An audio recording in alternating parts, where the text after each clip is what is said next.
Praise the Lord. ஆண்டவருடைய பரிசுத்த நாமம் மகிமைப்படுவதாக. கிறிஸ்துவுக்குள் பிரியமானவர்களே, உங்களுக்கு சமாதானம் என்ற இந்த காணொளி மூலமாக இன்று நாம் தியானிக்க இருக்கிற செய்தி முப்புரி நூல். பிரசங்கி 4ஆம் அதிகாரம் 12ஆம் வசனத்திலே முப்புரி நூல் சீக்கிரமாய் அறாது, அதாவது 3 நூல் இழைகளை கொண்ட ஒரு கயிறு சீக்கிரமாய் அருந்து விடாது, அது மிகவும் வலிமையாக இருக்கும் என்று எழுதுகிறார் பிரசங்கி. 9ஆம் வசனத்திலே ஒண்டியாய் இருப்பதிலும் இருவர் கூடியிருப்பது நலம் என்று எழுதுகிறார். தேவன் ஆதியாகமம் 2ஆம் அதிகாரம் 18ஆம் வசனத்திலே மனிதன் தனிமையாய் இருப்பது நல்லதல்ல என்று எழுதுகிறார்.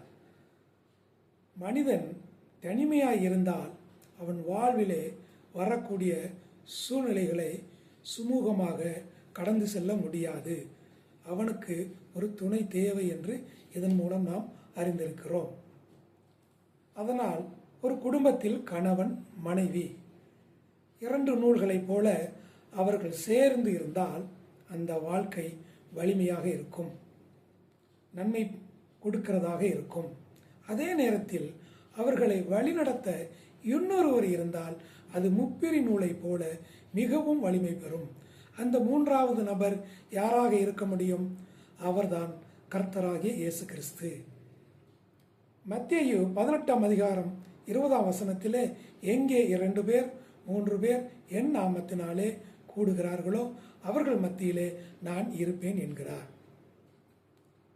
கணவன் மனைவி ஒருமனப்பட்டு இருக்கும் பொழுது, அவர்கள் ஜெபிக்கும் பொழுது 3வது நபராக இந்த பரிசுத்த ஆவியானவர் கர்த்தராகிய இயேசு கிறிஸ்து அவர் மத்தியிலே வந்து அவர்களுக்கு ஆலோசனை சொல்லி அவர்கள் முப்பிரி நூலை போல மிகவும் வலிமையாக செயல்பட உதவி செய்கிறார்.